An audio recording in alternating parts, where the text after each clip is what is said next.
कक्षा 6 से बीएससी तक की भौतिक विज्ञान, गणित और विविध प्रतियोगी परीक्षाओं हेतु रीजनिंग एवं गणित की कक्षाएं निःशुल्क प्राप्त करें। इन कक्षाएं निःशुल्क वीडियो देखें और पढ़ें अर्जुन स्टडी चैनल के द्वारा।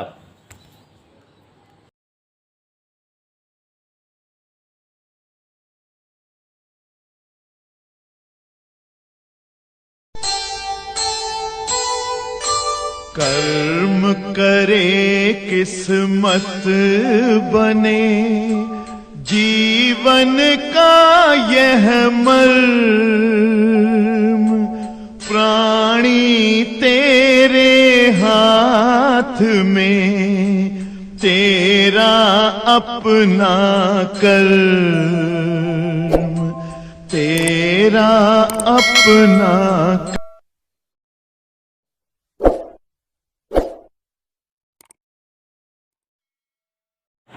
हमने आप सभी बच्चों को पढ़ाया है बेटा दूरदर्शी।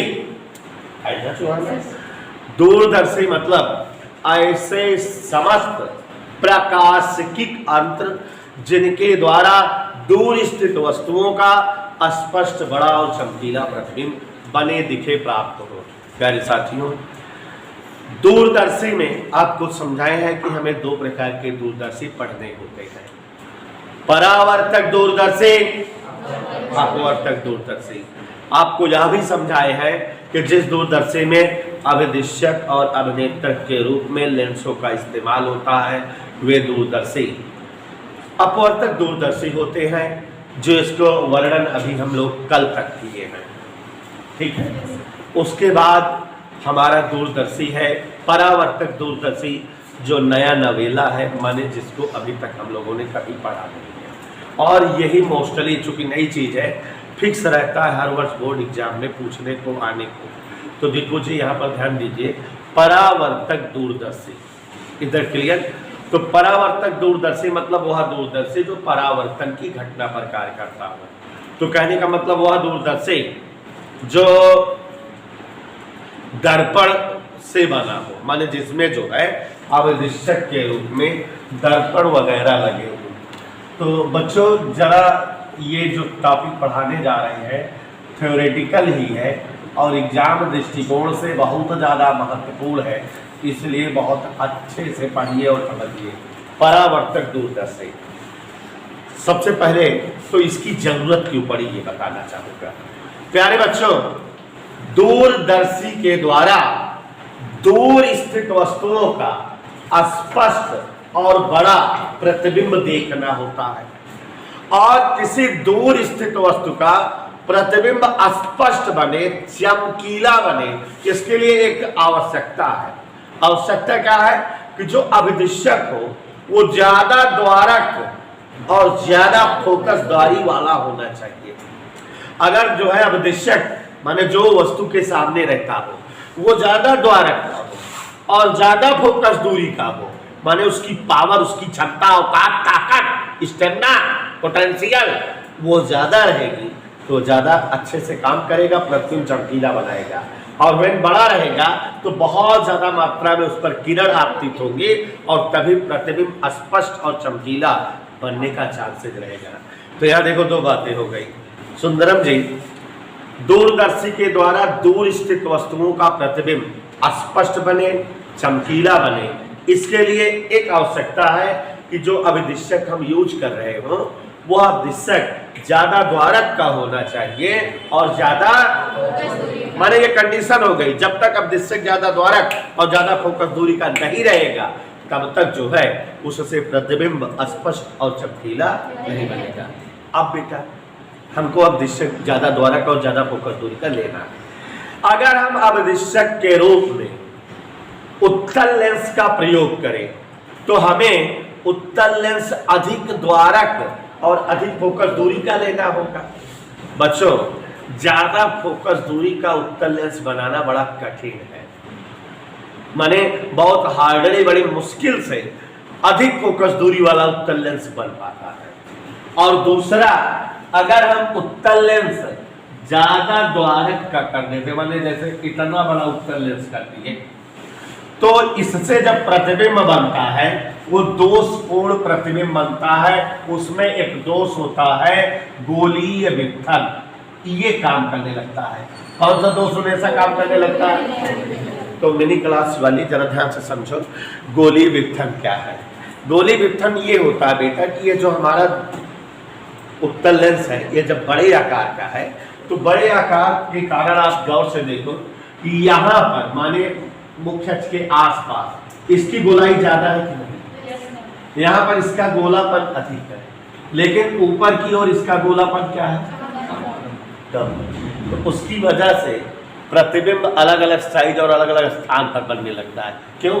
क्योंकि जहां गोल ज्यादा है उत्तल लेंस, वहां पर अगर मुख्य अक्ष के समांतर किरण आपतित होंगी, मुख्य अक्ष के समांतर, तो आप जानते हो लेंस के द्वारा मुख्य अक्ष के समांतर आने वाली किरणें कहां जाती है?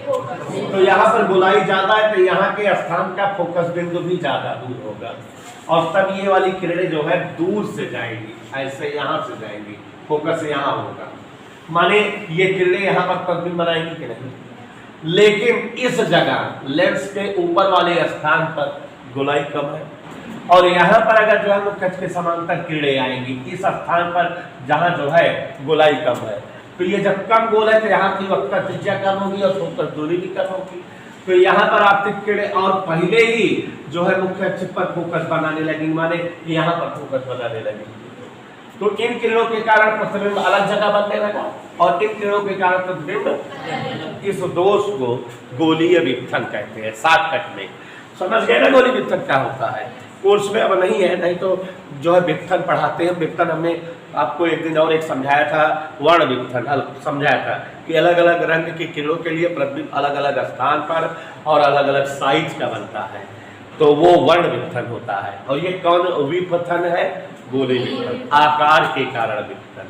तो अब आप जो समझा रहे थे वो समझिए, जान गए आप, ये चीज देख लीजिए कि हमने आपको बताया कि बच्चों दूरदर्शी बनाने के लिए हमें दूर स्थित वस्तुओं का प्रतिबिंब स्पष्ट और चमकीला देखना है, और जब प्रतिबिंब स्पष्ट और चमकीला हम बनाना चाहते हैं तो उसके लिए ये रिक्वायर्ड होती है कि जो अपदिश्यक इस्तेमाल करें हम, वो अपदिश्यक कैसे होना चाहिए? अधिक द्वारक और अधिक फोकस दूरी का। अगर हम अपदिश्यक के रूप में उत्तल लेंस का प्रयोग करते हैं और उसका अधिक द्वारक और अधिक फोकस दूरी रखते हैं तो दो विरोधी बातें हो गई। एक तो अधिक फोकस दूरी का उत्तल लेंस बनना दिक्कतमय है, दूसरा अधिक द्वारक का उत्तल लेंस लेने पर गोलीय विघटन का दोष होगा, प्रतिबिंब कई सारे बनेंगे, अस्पष्ट बनेंगे, चमकीले नहीं बनेंगे। ठीक है, माने हमको दूरदर्शी के द्वारा दूर स्थित वस्तुओं पर प्रतिबिंब चमकीला और स्पष्ट लेना है, इसके लिए हमें दूरदर्शी के अपदिश्यक को ज्यादा द्वारक और ज्यादा फोकस दूरी का लेना है। लेकिन अगर हम कहीं उत्तल लेंस ज्यादा द्वारक और ज्यादा फोकस दूरी का ले तो प्रतिबिंब अस्पष्ट, अलग अलग साइज, अलग अलग स्थान पर माने दोषपूर्ण बनेगा, गोलीय विघटन का दोष प्राप्त होगा, और आसानी से अधिक फोकस दूरी पर उत्तल लेंस बन भी नहीं सकता। तो अब इसी मजबूरी को, इस दोष को दूर करने के लिए साइंटिस्टों ने अधिक द्वारक और अधिक फोकस दूरी वाला अपदिश्यक प्रयोग करने के लिए उत्तल लेंस के बजाय अवतल दर्पण का प्रयोग किया। अवतल दर्पण अधिक फोकस दूरी का बनाना सरल होता है, और अवतल दर्पण अधिक द्वारक का होने पर गोलीय विघटन का दोष भी नहीं होता। तो बच्चों ये बात क्लियर हो गई, हमारी बात समझ में आ गई आपको कि दूरदर्शी के द्वारा अधिक दूरी पर स्थित वस्तुओं का प्रतिबिंब चमकीला और स्पष्ट प्राप्त करने हेतु दूरदर्शी में प्रयुक्त अपदिश्यक अधिक द्वारक और अधिक फोकस दूरी का रखना होगा। उत्तल लेंस गोलीय विघटन का दोष दिखाता है, इसलिए अधिक द्वारक और अधिक फोकस दूरी वाला उत्तल लेंस के बजाय अवतल दर्पण का प्रयोग करते हैं हम जो है दूरदर्शी में, जिससे प्रतिबिंब चमकीला और स्पष्ट बने। और जब अधिक द्वारक वाला अवतल दर्पण, अधिक फोकस दूरी वाला अवतल दर्पण प्रयुक्त करते हैं तो प्रतिबिंब स्पष्ट और चमकीला बनता है, लेकिन यह प्रतिबिंब परावर्तन की घटना के कारण बनता है, और इसलिए यह दूरदर्शी परावर्तक दूरदर्शी कहलाता है। और वर्तमान में मतलब आजकल दुनिया में जो भी दूरदर्शी हैं बने हुए, जो दूरदर्शी हम काम में लाते हैं वो सब यही दूरदर्शी हैं। माने जो आप जीपीएस स्कूल वाले बच्चे देखे हैं, जैसे नीरज वाला दूरदर्शी बनाए हुए, वो केवल और केवल परावर्तक दूरदर्शी है। कौन सा दूरदर्शी है? तो परावर्तक दूरदर्शी में बेटा केवल और केवल क्रिया विधि कठिन है, थोड़ा सा इसमें क्रिया विधि झंझटी हो जाती है। हम लोग को झंझट रहती है, आपकी बातें जाने दो। तो आंखें फाड़ कर बड़ी बड़ी पुतलियाँ करके कुम्मल लगा के समझना आ जाएगा। तो चलो चलते हैं फोटो। थोड़ा इतिहास हो गया परावर्तक दूरदर्शी का, कि माने यह एक ऐसा दूरदर्शी है जिसमें अवदिश्यक के रूप में अधिक द्वारक और अधिक फोकस दूरी वाला उत्तल लेंस के बजाय अवतल दर्पण प्रयुक्त होता है, जिससे गोली विघटन का दोष न मिले और प्रतिबिंब स्पष्ट चमकीला बने। यही बात हुई सार्थक में। तो बेटा परावर्तक दूरदर्शी में हमारी तरह समझो, एक चौड़े मुंह की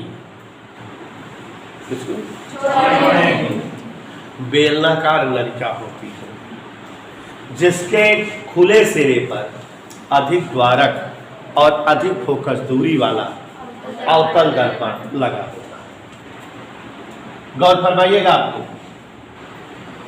पूछो सर ये क्या है? ये बेटा छुट्टी एक चौड़े मुंह वाली बेलनाकार नलिका है। समझ लीजिए क्या है? तो ये जो है एक अधिक चौड़े मुंह वाली बेलनाकार नलिका है। गौर फरमाइएगा, एक अधिक चौड़े मुंह वाली बेलनाकार नलिका है। सबको दिखे? अधिक चौड़े मुंह वाली बेलनाकार नलिका है, जिसके खुले सिरे पर अधिक द्वारक और अधिक फोकस दूरी वाला अवतल दर्पण या मोवन ये लगा दिए। कोई दिक्कत? अधिक द्वारक और अधिक क्रिया विधि और रचना दोनों साथ। अधिक द्वारक और अधिक फोकस दूरी का अवतल दर्पण लगा दिए। ये इस दर्पण का क्या है? ध्रुव। यहाँ पर क्या बना दें? मुख्य अक्ष। मुख्य अक्ष क्या है? नहीं देख लो,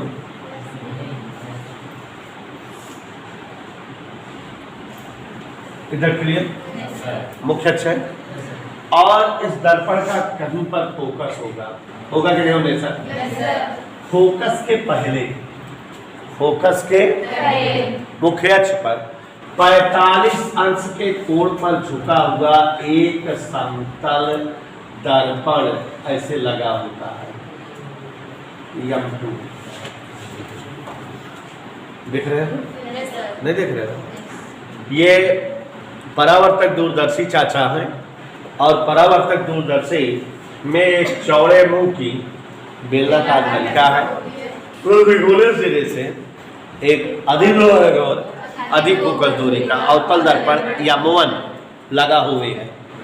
आगे देखो, इस अवतल दर्पण के फोकस से थोड़ा पहले एक समतल दर्पण M2 45 अंश के कोण पर फिट रहता है। इधर क्लियर? और बच्चों यहाँ इस जो है पाइप से एक अभी जो है कम चौड़े मुंह वाली बेलनाकार पाइप अटैच रहती है।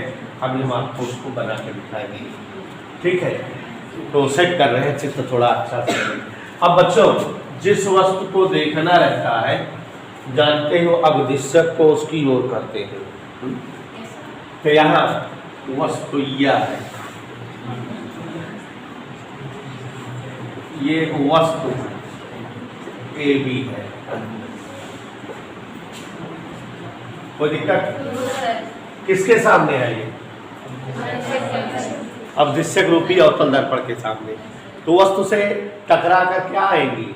प्रकाशिक किरणें कहाँ पर आपतित होंगी? अवतल दर्पण या मोहन पर, जो कि अवदिश्यक है। तो अवतल दर्पण या मोहन पर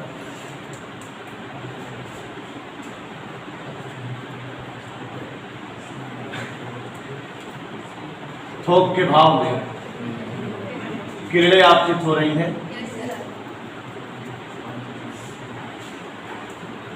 देखा? क्या देखा आपने?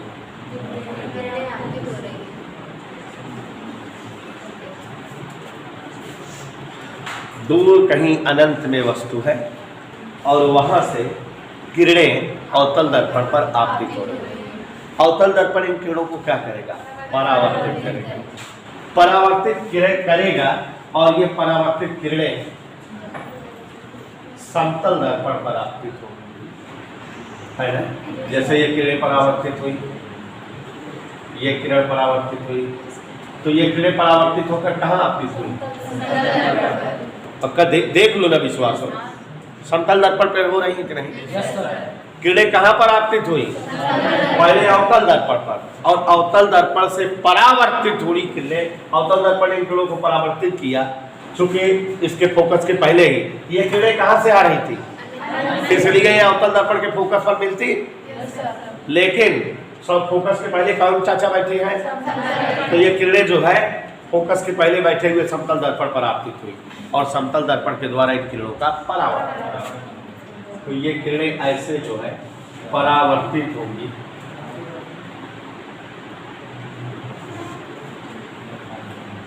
और जब परावर्तित होगी तो वस्तु AB का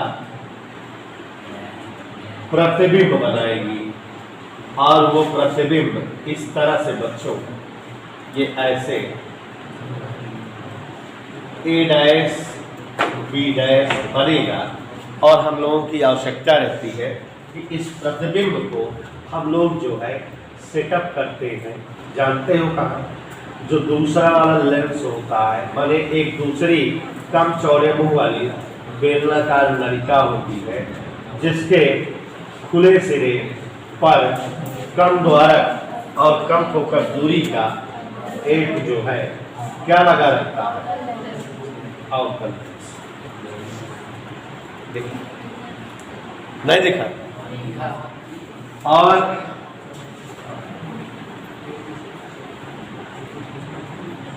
ये जो है अधिक चौड़े मुंह वाली बेलनाकार पाइप से अटैच रहती है, जुड़ी रहती है। दिखाई दिया? आप देखो जो दूरबीन देखते हो तो उसके ऊपर एक पतली सी पाइप रहती है, तो वही वाली है। इसको इधर उधर घुमा सकते हैं, ये घूम जाती है यहाँ से, ठीक है? तो यहाँ बेटा एक अधिक चौड़े मुंह वाली बेलनाकार जो नलिका थी, जिसके खुले सिरे पर अधिक द्वारक और अधिक फोकस दूरी वाला अवतल दर्पण अब दृश्य के रूप में एडजस्ट था। इस पाइप से जुड़ी हुई एक दूसरी कम चौड़े मुंह वाली बेलनाकार नलिका है, जिसके खुले सिरे पर कम द्वारक और कम फोकस दूरी का उत्तल लेंस एडजस्ट है। और ये उत्तल लेंस कौन सा उत्तल लेंस कहलाता है? अवनेत्रक लेंस कहलाता है, क्योंकि ये जो है नेत्रिका के सम्मुख होता है। यहीं से आंख लगा के देखेंगे। तो इतना आप सबको समझ आया कि नहीं? पहले हमसे कहो हाँ। इतना समझ में आया? अब बच्चों, जैसा कि आप जान रहे हैं कि ये सारा कार्यक्रम हम चित्र के लिए एडजस्ट कर रहे हैं कि जिससे चित्र स्पष्ट बने। कैसा बने वैसा? नहीं तो ये सब पाइप पहले बना देते। क्यों ये सब पाइप पहले नहीं बना रहे हैं? चित्र सर बढ़िया बने। तो देखो, जो अनंत में स्थित वस्तु होती है उसे परावर्तक दूरदर्शी के द्वारा देखने हेतु अवदिश्यक उसी की ओर करते हैं। तो उस अनंत में स्थित वस्तु द्वारा किरणें हमारे अवदिश्यक रूपी अवतल दर्पण पर आपतित होती है, और उसके बाद अवतल दर्पण से ये किरणें परावर्तित होती है, और अवतल दर्पण के फोकस से पहले स्थित समतल दर्पण M2 पर ये किरणें आपतित होती है। समतल दर्पण M2 से ये किरणें परावर्तित होती हैं और A' पर मिलती हैं, और A' पर वस्तु का प्रतिबिंब A' B' प्राप्त होता है। इस प्रतिबिंब को हम लोग जानते ही हो एडजस्ट करते हैं अभिनेत्रक लेंस माने नेत्रिका के प्रकाशिक केंद्र और प्रथम फोकस के बीच, माने इसका प्रथम फोकस कहीं यहाँ है, ठीक? प्रकाशिक केंद्र ये है, प्रथम फोकस ये है, कहीं यहाँ द्वितीय फोकस है, दोनों इसके बीच में वस्तु आ गई। यहाँ वस्तु का काम करने लगी ए डैश बी डैश, कोई दिक्कत? अब बेटा आप जैसा कि जान रहे हो, चाहो तो इन किरणों को ऐसे दिखा दो। एक किरण मुख खच के कैसे चलेगी, कहां से जाएगी? द्वितीयक फोकस से। याद आया? ये वस्तु का काम कर रही है, दूसरे वाले लेंस के प्रकाशिक केंद्र और प्रथम फोकस के बीच में समायोजित कर लीजिए, पाइप को इधर उधर करके। एक किरण मुख खच के समांतर चली, कहां से गई? नहीं बोल दो। हाँ, द्वितीय फोकस से गई और इकाई किरण कहां चलेगी हमेशा? ये प्रकाशिक केंद्र से चली। कोई दिक्कत? इसी मार्ग से आगे बढ़ जाएगी। ठीक है, कोई दिक्कत? किरणों को पीछे बढ़ाओगे आप,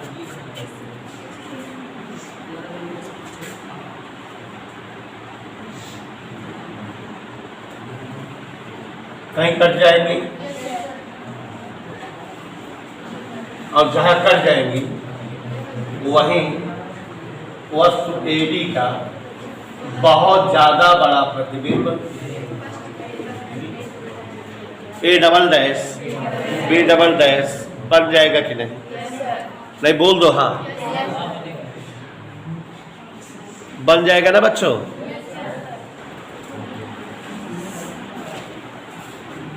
दिखाई दिया? और यहाँ आप समझ ही रहे हो, गट्टा ऐसा बने देंगे।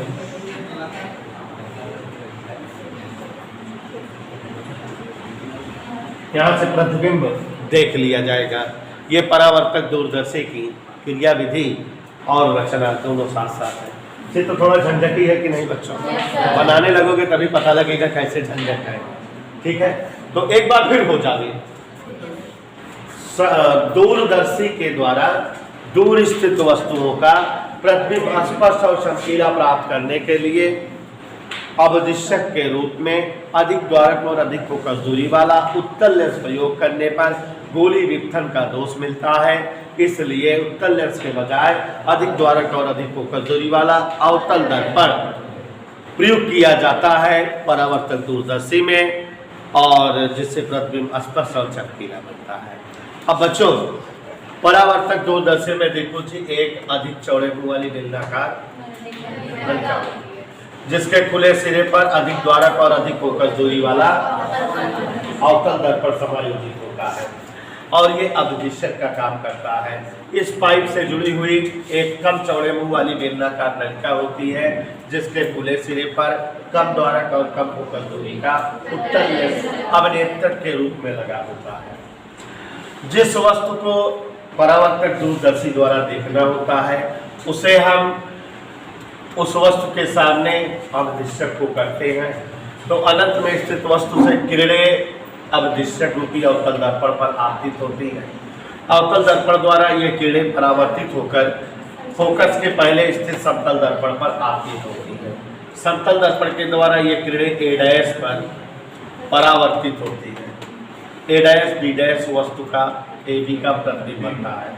इस प्रतिबिंब को अभिनेत्रक के प्रकाशिक केंद्र और प्रथम फोकस के मध्य समायोजित करते हैं, और एक किरण मुखज के समांतर एक प्रकाशिक केंद्र से इस वस्तु A डैश B डैश का अभिनेत्रक के द्वारा प्रतिबिंब A double dash B double dash बन जाता है। और ये परावर्तक दूरदर्शी की क्रिया विधि भी हो गई, और यही परावर्तक दूरदर्शी की रचना भी है। और बच्चों, इसी के साथ ये चैप्टर, ये लेसन और ये यूनिट प्रकाश की पूरी तरह समाप्त हो गई। क्यों? क्योंकि इसमें आवर्धन क्षमता नहीं पढ़ाई जाती। ये इसकी आवर्धन क्षमता उसी तरह से वर्क करती है जैसे जो है अपवर्तक दूरदर्शी में आवर्धन क्षमता आई थी। तो इसके आवर्धन क्षमता का डेरिवेशन नहीं करना है, इसके आवर्धन क्षमता का डायरेक्ट सूत्र लिख देना है। m बराबर जैसा कल लिखे थे आप, FO अपान FE ब्रैकेट में 1 प्लस FE अपान D पहली स्थिति में, और FO अपान FE दूसरी स्थिति में। इसमें डेरिवेशन नहीं, डायरेक्ट लिख दिया जाता है। बोल दिया जाता है कि परावर्तक दूरदर्शी की आवर्धन क्षमता अपवर्तक दूरदर्शी की आवर्धन क्षमता के समतुल्य होती है। तो इसी साथ ये चैप्टर और ये डेरिवेशन, ये लेसन यूनिट सब